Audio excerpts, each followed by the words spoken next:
खबर की। देश ही नहीं पूरी दुनिया की नजर कल इस खबर पर होगी।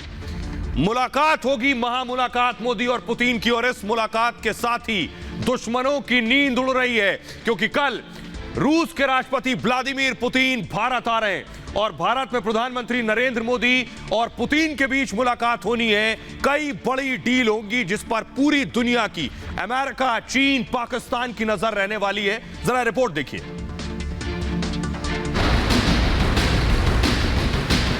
राष्ट्रपति पुतिन, फ्रेंड्स, नमस्कार, दोबरी वेचीर। 2021 की सबसे बड़ी मुलाकात का काउंटडाउन। भारत में रशियन प्रेसिडेंट व्लादिमीर पुतिन 6 दिसंबर को 21वीं इंडिया रशिया एनुअल समिट के लिए आएंगे। कल दिल्ली में होगी मोदी पुतिन की मुलाकात। महामुलाकात ने उड़ाई दुश्मनों की नींद। एक मुलाकात से टेंशन में 3 देश।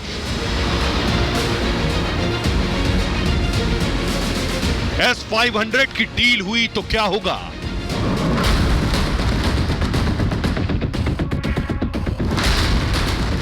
देश की राजधानी दिल्ली में कल प्रधानमंत्री नरेंद्र मोदी और रूस के राष्ट्रपति व्लादिमीर पुतिन की मुलाकात होने वाली है। रूस के राष्ट्रपति कोरोना काल के बाद पहली बार द्विपक्षीय मुलाकात के लिए किसी देश आ रहे हैं। मैं राष्ट्रपति पुतिन का और मेरे मित्र का हृदय से आभार व्यक्त करता हूं। रूसी राष्ट्रपति पुतिन दोपहर बाद दिल्ली पहुंचेंगे। 6 से 7 घंटे के लिए भारत में होंगे। प्रधानमंत्री नरेंद्र मोदी और राष्ट्रपति पुतिन 21वें दौर की भारत रूस शिखर वार्ता के लिए मिलेंगे।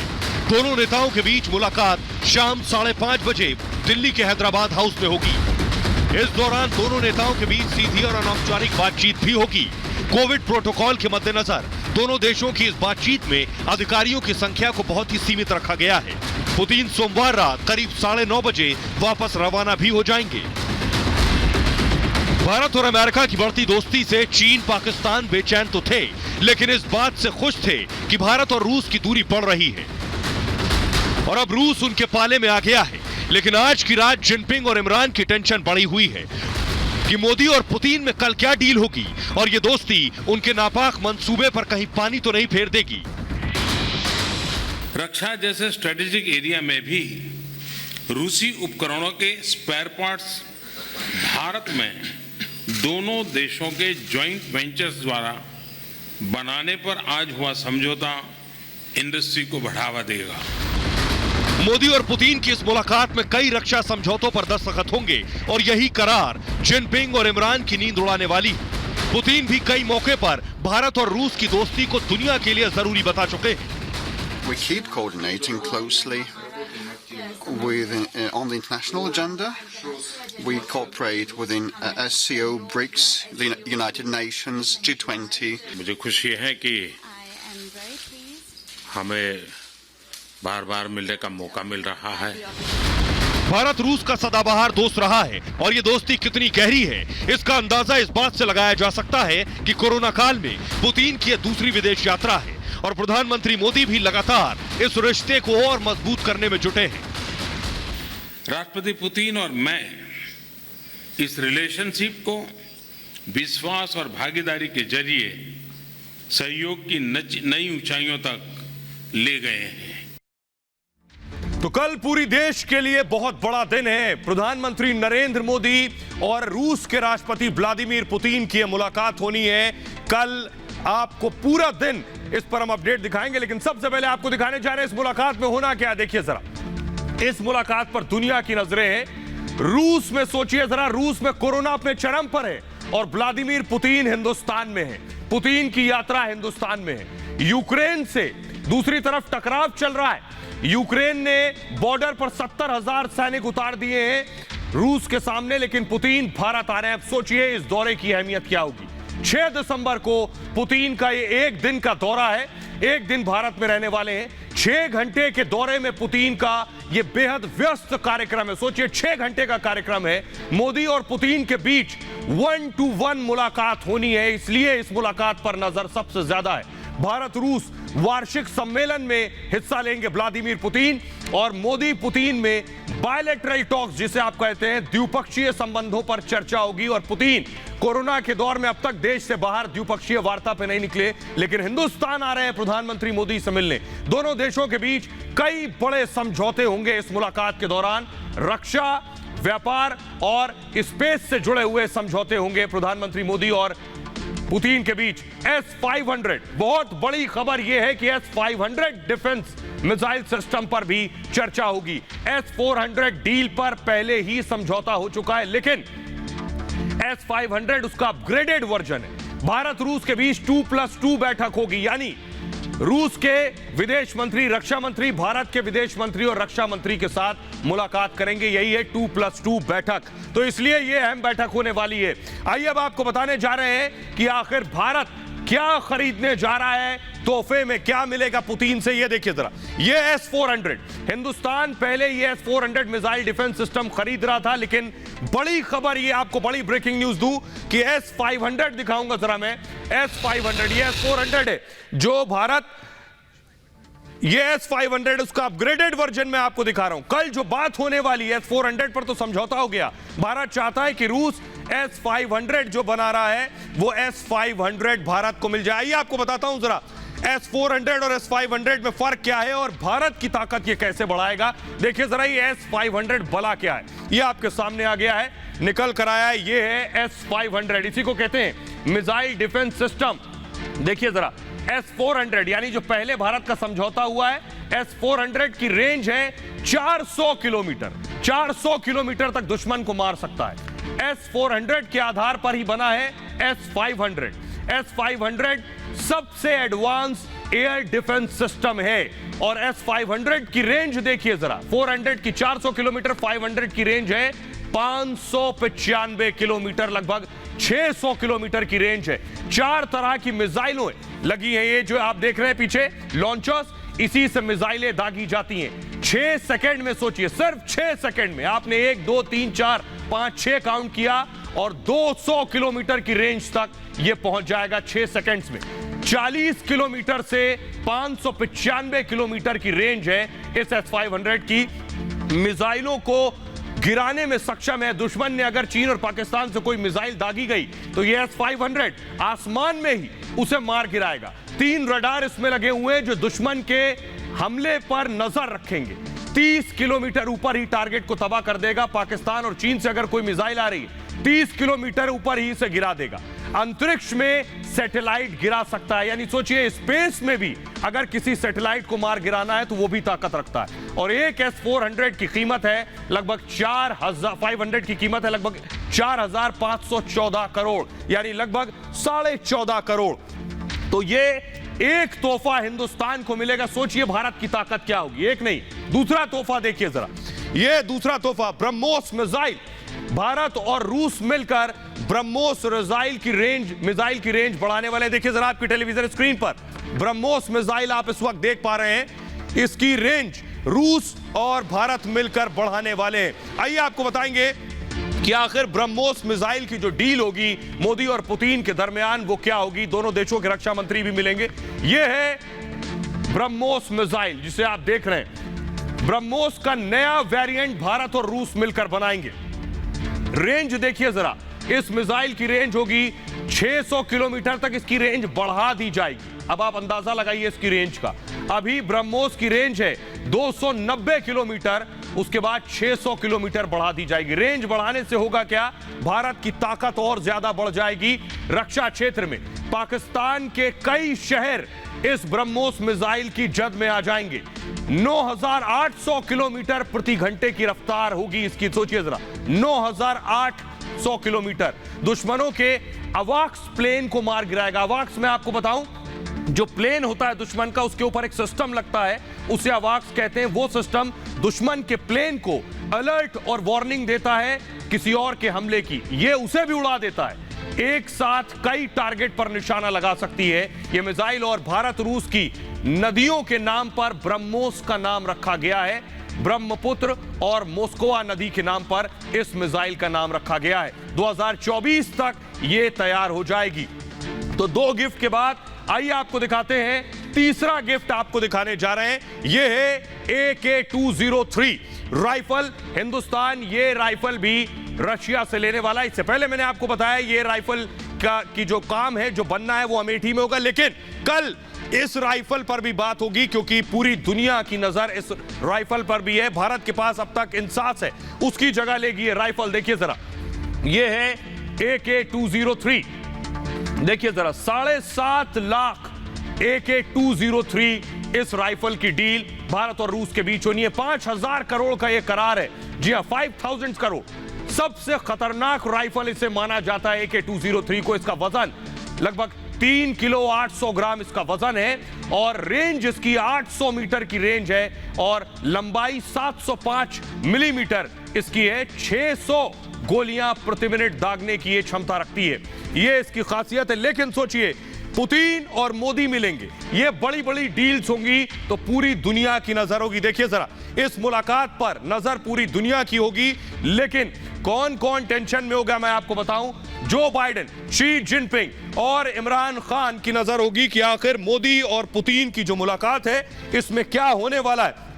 आइए आपको बताता हूं कि आखिर क्यों अमेरिका की नजर होगी, क्यों चीन की नजर होगी, क्यों पाकिस्तान की नजर होगी मोदी और पुतिन की इस मुलाकात पर।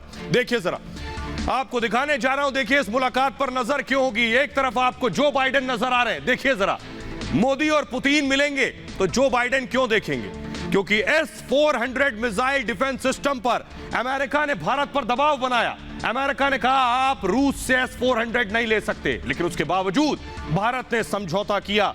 देखिए जरा, भारत ने अमेरिकी दखल को दरकिनार करके ये S-400 लिया।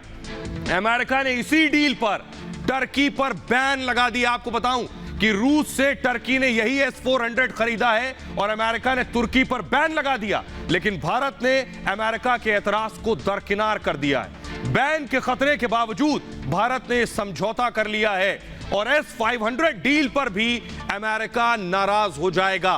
भारत ने अमेरिका के विरोध को पूरी तरह से खारिज कर दिया। यह बहुत बड़ी बात है। अगली नजर रहने वाली है, देखिए जरा, शी जिनपिंग को देख रहे हैं आप। प्रधानमंत्री मोदी और पुतिन की इस मुलाकात पर नजर रहेगी शी जिनपिंग की। वजह देखिए, वजह यह है कि भारत चीन सीमा विवाद पर आपको याद होगा, गलवान में भारतीय सेना के साथ चीन की सेना की लड़ाई हुई। रूस चुप रहा, रूस अब तक खामोश रहा है। बहुत इंपॉर्टेंट है, इसलिए प्रधानमंत्री मोदी और पुतिन की यह मुलाकात चीन की इसीलिए नजर है। दरअसल रक्षा डील से चीन रूस रिश्तों में दरार पड़ सकती है इस S-400 के मामले में। क्यों? देखिए जरा, इसलिए चीन को भी रूस ये S-400 दे चुका है, लेकिन भारत को मिलेगा S-500। S-400 का अपग्रेडेड वर्जन है, इसलिए परेशान है चीन। S-400 से कहीं ज्यादा ताकतवर है S-500। सोचिए जरा, LAC के पास जब ये S-500 तैनात होगा और चीन के पास S-400 होगा तो भारत कहीं ज्यादा ताकतवर होगा। अब आप बखूबी समझ सकते हैं, भारत को चीन पर एक रणनीतिक बढ़त मिल जाएगी S-500 से। इमरान खान को नींद नहीं आने वाली है आज रात भर, कल जैसे ही मोदी और पुतिन मिलेंगे। वजह देखिए, पाकिस्तान के दौरे पर व्लादिमीर पुतिन आज तक कभी नहीं गए। इमरान बाइडेन के फोन का इंतजार करते रहते हैं, लेकिन पुतिन आज तक पाकिस्तान के दौरे पर नहीं गए। वजह देखिए, S-500 करार चीन के साथ पाक के लिए बड़ा झटका है। जी हां, मोदी पुतिन मुलाकात में पाकिस्तान पर भी बातचीत होगी, बड़ी बात यह है। और पाकिस्तान प्रायोजित आतंकवाद पर भी चर्चा होगी, जो पाकिस्तान स्पॉन्सर्ड टेरर है उस पर भी इसमें बातचीत होगी। अफगानिस्तान में पाकिस्तान की भूमिका पर बात होगी, क्योंकि अफगानिस्तान में जिस तरह तालिबान ने पैर पसारे उस पर भी दोनों देशों के बीच बातचीत होगी। आइए अब आपको बताते हैं, भारत और रूस के रिश्तों को आपको समझना होगा। इसके लिए वो बड़ी चीजें मैं आपको बताने जा रहा हूं। देखिए, दरअसल भारत और रूस की दोस्ती बहुत पुरानी है और मोदी और पुतिन के कार्यकाल में यह दोस्ती और आगे बढ़ रही है। आपको बताऊं कि पुतिन और मोदी की केमिस्ट्री देखते ही बनती है। 2018 में पुतिन जब भारत आए थे तब मोदी और पुतिन की यारी दुनिया की मीडिया में सुर्खियां थी। इसके अगले साल 2019 में प्रधानमंत्री मोदी ने रूस की यात्रा की और इस दौरान पुतिन ने अपने मेहमान का शानदार स्वागत किया था। वो तस्वीरें भी सभी के जहन में ताजा हैं। कई बड़े रक्षा करार हुए थे, लेकिन हाल के दिनों में भारत और रूस के संबंधों में दूरी को लेकर सवाल उठ रहे थे और इसकी वजह थी भारत अमेरिका के मजबूत होते रिश्ते। सोचिए जरा, क्वाड ग्रुप, अमेरिका और भारत के रिश्ते बढ़े, क्वाड ग्रुप बना। क्वाड ग्रुप के अलावा भारत का अमेरिका के साथ होना, भारत चीन विवाद पर रूस की चुप्पी, इसके साथ ही चीन रूस के संबंधों में भी सुधार हो रहा था। और इतना ही नहीं, आपको बताऊं कि इमरान को भी पुतिन कई बार फोन कर रहे थे। दरअसल पिछले कुछ सालों में भारत और अमेरिका की दोस्ती अपने सबसे बेहतर दौर में पहुंची है और बाइडेन के साथ भी मोदी की ट्यूनिंग शानदार हो गई। चीन पर नकेल कसने के लिए अमेरिका ने क्वाड और ऑकस ग्रुप बनाया और क्वाड में भारत और अमेरिका साथ हैं। आपको बताऊं, अमेरिका दौरे पर इसकी बैठक भी हुई थी और इस सब के बीच अमेरिका और रूस के रिश्तों में तल्खी बनी हुई है। अमेरिका और रूस में विवाद का इतिहास पुराना है और अक्सर वो किसी ना किसी बहाने सामने आ जाता है। दोनों देशों में पहली चीज तो सुपर पावर की जंग लगातार बनी रहती है।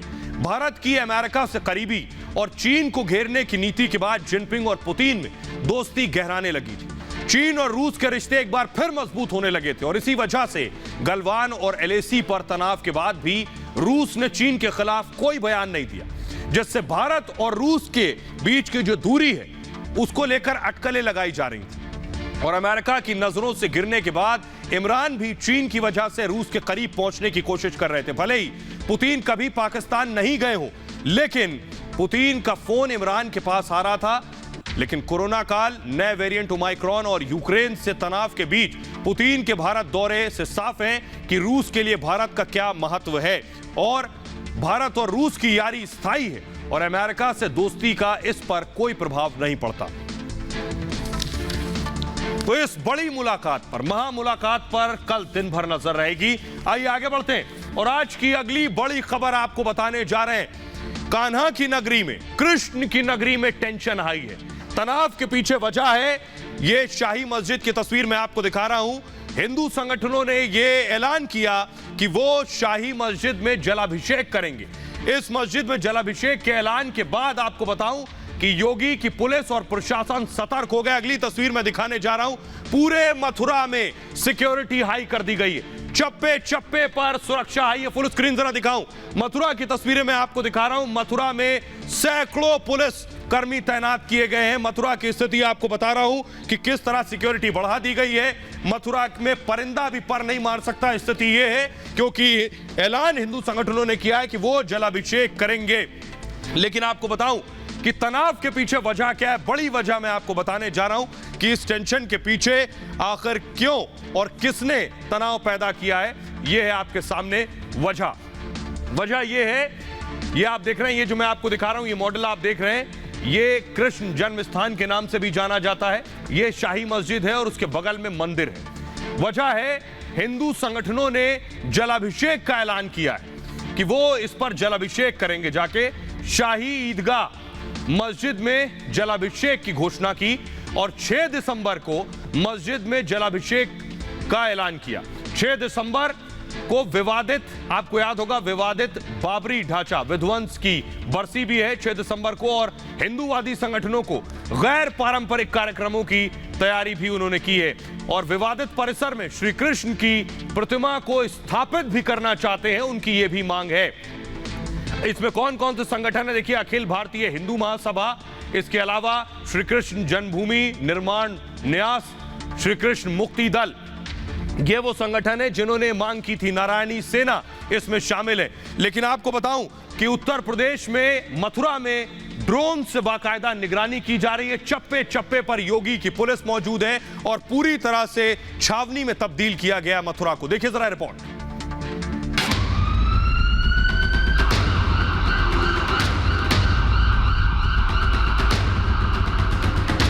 श्री कृष्ण जन्मभूमि पर भव्य मंदिर की प्रतीक्षा।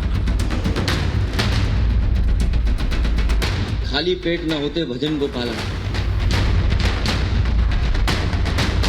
जबरदस्ती इन्होंने हम कब्जा कर लिया। आज इसी तरीके से इस पर कब्जा करना चाहते हैं। एक्शन में योगी की पुलिस।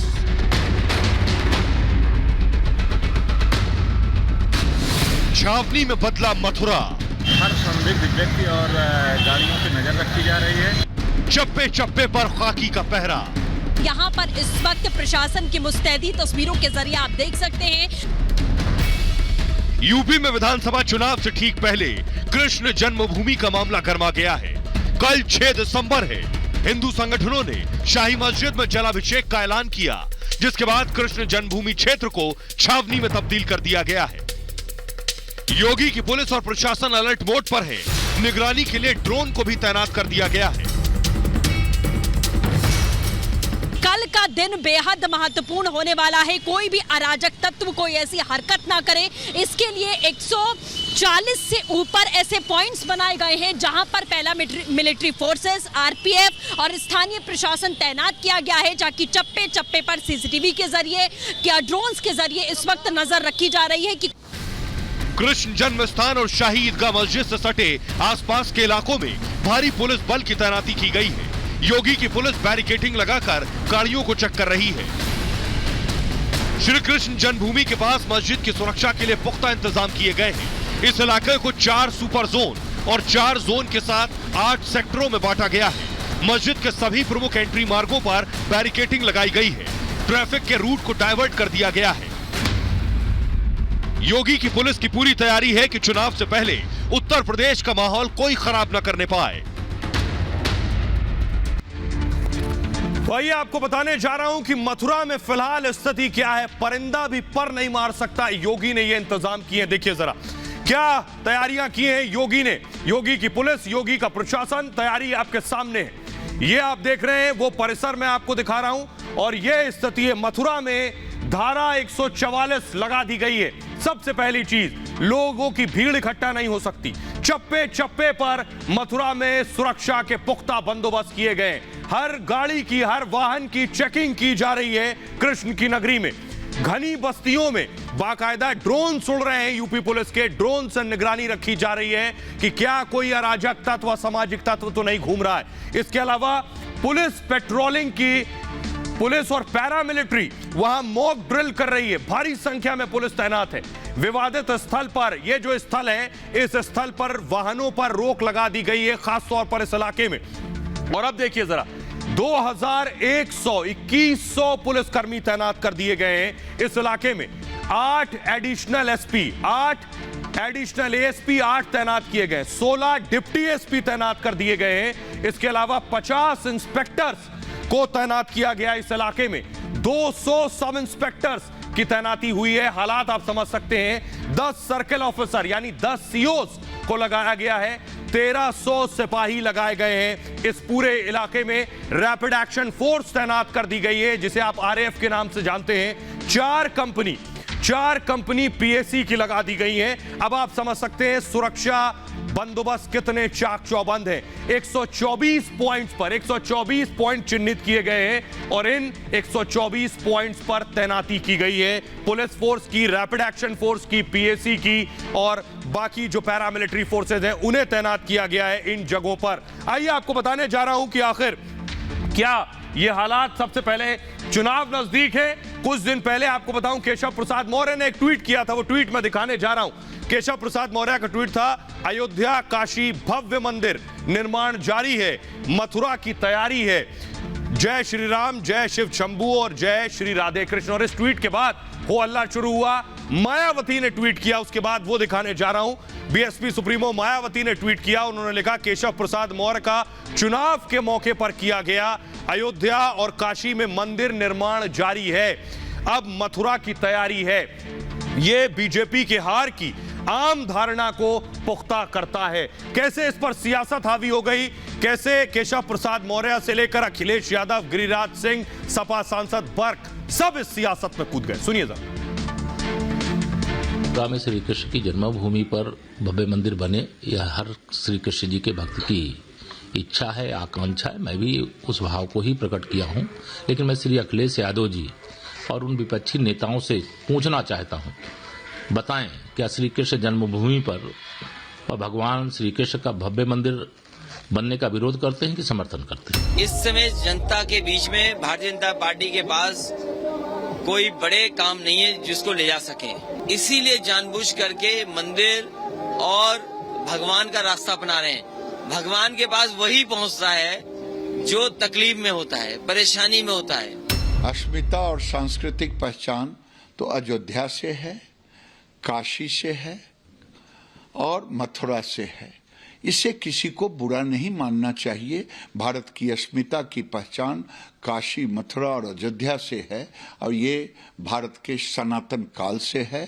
मैं समझता हूँ ये भारत का सबसे बड़ा। अब मथुरा की जो मस्जिद है उसकी बारी है, तो मतलब ये है कब तक ये मुद्दे और लाते रहेंगे।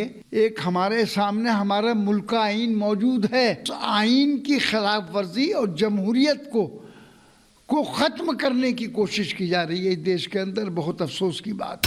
हमारे देश में ना कई सालों का इतिहास गुम कर दिया गया है ना, गायब कर दिया गया है। इस वजह से लोगों को, कई लोगों में भ्रम है। तो कृष्ण का जन्म मथुरा के साथ, वृंदावन के साथ, अगर इसको लेकर कोई इस देश में शक करे तो बस हंसी आती है और क्या बोले।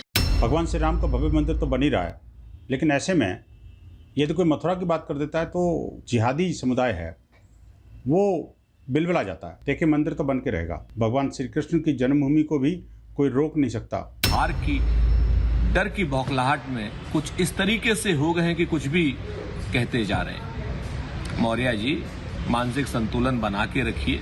चुनाव के समय तो आप मंदिर की बात करेंगे ही करेंगे। हमने पहले ही कहा था, जब उत्तर प्रदेश में भारतीय जनता पार्टी को हार का डर सताने लगेगा तो जनता के असली मुद्दों से ध्यान भटकाने के लिए वो जाति धर्म की राजनीति शुरू कर देगी। अब वही उन्होंने शुरू किया है, जाति धर्म की राजनीति को जोड़ देना चाहते। और आइए अब आपको बताने जा रहे हैं दोनों पक्षों के बीच इसको लेकर विवाद क्या है। यह मसला कोर्ट तक भी पहुंचा। आपके सामने है विवाद की वजह। यह जो मैं आपको मॉडल दिखा रहा हूं, हूबहू ऐसा ही बना हुआ है कृष्ण जन्म स्थान, और उससे ठीक लगा हुआ है ये शाही मस्जिद मथुरा में। इसको कृष्ण जन्मस्थली भी बोलते हैं। और विवाद देखिए, हिंदू पक्ष का दावा क्या है वो आपके सामने। हिंदू पक्ष का कहना यह है मंदिर की जो जमीन पर मस्जिद बनाई गई है, यह कहना है हिंदू पक्ष का। श्री कृष्ण मंदिर को तोड़कर यह मस्जिद बनाई गई है, हिंदू पक्ष का दावा है। औरंगजेब ने मंदिर की भव्यता से चढ़कर उसे तोड़ दिया था। 1669 में औरंगजेब ने इस मंदिर को तोड़कर यहां मस्जिद बनाई, हिंदू पक्ष का यह दावा है। शाही ईदगाह मस्जिद की ठीक नीचे, उनका दावा है कि शाही ईदगाह मस्जिद के ठीक नीचे दरअसल कंस का कारागार था। और वो कह रहे हैं, उनका कहना है कि कंस कारागार में ही भगवान श्री कृष्ण का जन्म हुआ था। तो जन्मस्थली वही हुई। 13.37 एकड़ भूमि पर है हिंदुओं का मालिकाना हक। अब देखिए जरा मुस्लिम पक्ष क्या कहता है। मुस्लिम पक्ष का कहना यह है कि उनका दावा यह है अपनी तरफ से कि श्री कृष्ण जन्मभूमि को लेकर जो मुस्लिम पक्ष का कहना है, 1968 में हिंदुओं और मुस्लिम पक्ष में समझौता हो गया था। यानी 69 में विवाद हुआ ऐसा कहा गया। उनका कहना है 68 में समझौता हुआ। समझौते के मुताबिक मंदिर और मस्जिद साथ साथ रहेंगे। दोनों के बीच यह समझौता हुआ। श्री कृष्ण जन्म स्थान सेवा संस्थान और ईदगाह ट्रस्ट में आपस में यह समझौता हो चुका है। और आपको बताऊं, वर्शिप एक्ट देश में, हिंदुस्तान में एक वर्शिप एक्ट है 1991 में बना है। इसके मुताबिक सब कुछ यथावत रहना चाहिए देश का संविधान लागू होने के बाद से अब तक। इस मामले से बाबरी मसले को अलग रखा गया था, खासतौर पर इस कानून से। बहरहाल ये भारत की बात है। मैं इतना ही। अपना बहुत ख्याल रखिए। एक छोटे से ब्रेक के लिए रुक रहे हैं, लौट रहे हैं कुछ और बड़ी खबरों के साथ।